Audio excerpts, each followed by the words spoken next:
தமிழ் மொழி இந்த மக்களினுடைய வழிபாட்டு உரிமைகளாக, நீதிமன்றத்தினுடைய மொழியாக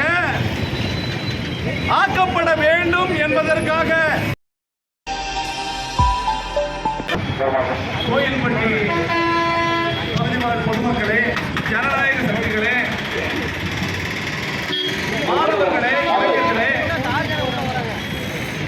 தமிழக மக்கள் முன்னணி என்கின்ற அமைப்பின் சார்பில் தமிழ்நாட்டினுடைய அடிப்படை உரிமைகள், தமிழ்நாட்டினுடைய கனிம வளங்களை பாதுகாக்க வேண்டியதனுடைய தேவை, கல்வி உரிமையை மீட்க வேண்டிய தேவை, தமிழ் மொழி இந்த மக்களினுடைய வழிபாட்டு உரிமைகளாக, நீதிமன்றத்தினுடைய மொழியாக ஆக்கப்பட வேண்டும் என்பதற்காக தொடர்ந்து தமிழக மக்கள் முன்னணியும் அதனுடைய தோழமை அமைப்புகளும் குரல் கொடுத்து வருகின்றன. தமிழ்நாட்டினுடைய உரிமைகள் ஒன்றிய அரசினால் எவ்வாறெல்லாம் பறிக்கப்படுகிறது என்பதை மக்களிடம் விளக்கப்படுத்துவதற்காக வருகின்ற 31/8/2025 அன்று தமிழக மக்கள் முன்னணியின் சார்பாக பெரம்பலூரில் ஒரு மாபெரும் பொதுக்கூட்டம் நடைபெறுகிறது. அந்த பொதுக்கூட்டத்திற்கு தமிழ்நாட்டினுடைய 6 முனைகளில் இருந்து அந்த பேரணியினுடைய பொதுக்கூட்டத்தினுடைய நோக்கங்களை விளக்கி பரப்புரை பயணங்கள் சென்று கொண்டிருக்கின்றன. அந்த பரப்புரை பயணங்கள் மயிலாடுதுறையில் இருந்து, பட்டுக்கோட்டையில் இருந்து, சென்னையில் இருந்து, ராமேஸ்வரத்தில் இருந்து என்று, ஈரோட்டில் இருந்து என தமிழ்நாட்டினுடைய பல்வேறு முறைகளிலும் இருந்து வந்து பெரம்பலூரிலே நிறைவு பொதுக்கூட்டம் நடைபெறுகிறது. அதனுடைய ஒரு பகுதியாக திருச்செந்தூரில் இன்று காலை தொடங்கப்பட்ட பரப்புரை பயணம் இப்போது கோயில்பட்டியை வந்தடைந்திருக்கிறது. கோயில்பட்டி பொதுமக்களே, தமிழகம் என்பது ஒரு சிறப்பு வாய்ந்த, தொன்மை வாய்ந்த தேசம். தமிழ்நாட்டினுடைய மொழியை போன்றதொரு தொன்மையான மொழியோ, செழுமையான மொழியோ இந்த உலகில் இல்லை. கீழடி நாகரிகம் என்பது இந்த உலகத்தினுடைய நாகரிகத்தின் தொட்டில் என்று சொல்லப்படுகின்ற எந்த நாகரிகத்திற்கும் கிடைக்காத ஒரு மிகப்பெரிய பேரை கீழடி நாகரிகம் தமிழர்களுக்கு பெற்றுக் கொடுத்திருக்கிறது. ஆனால் அந்த தமிழர்களுக்கு பெருமை பெற்றுக் கொடுத்திருக்கின்ற அந்த கீழடி நாகரிகத்தினுடைய ஆய்வை திரு அமர்நாத் ராமகிருஷ்ணன் அவர்கள் அறிக்கையாக ஒன்றிய அரசிடம் முன்வைத்த போது தமிழர்களுடைய தொன்மையை ஏற்றுக்கொள்வதற்கு ஒன்றிய அரசிற்கு மனம் வரவில்லை. அந்த அறிக்கையை திருத்திக் கொடுங்கள் என்று தமிழக அரசிடமும் அமர்நாத் ராமகிருஷ்ணனிடமும் கேட்கிறது.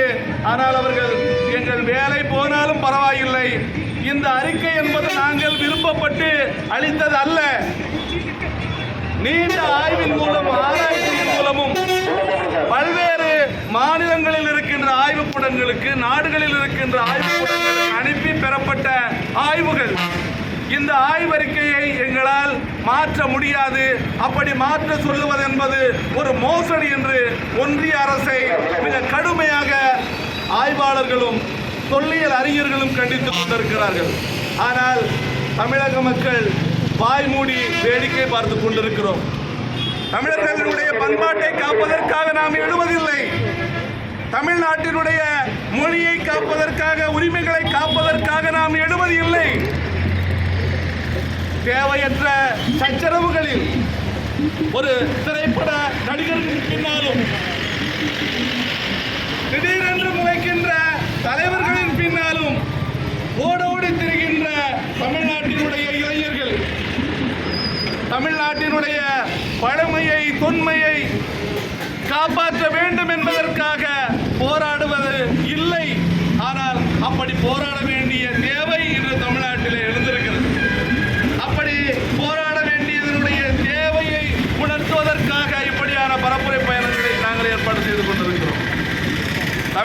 தேசிய இனம், உலகில் மிகப்பெரிய தேசிய இனங்களில் ஒன்றான இந்த இனம். ஆனால் தங்களை தமிழர்கள் என்று கூட பதிவேட்டிலே பதிவு செய்ய முடியாத அவல நிலையிலே வாழ்ந்து கொண்டிருக்கிறது.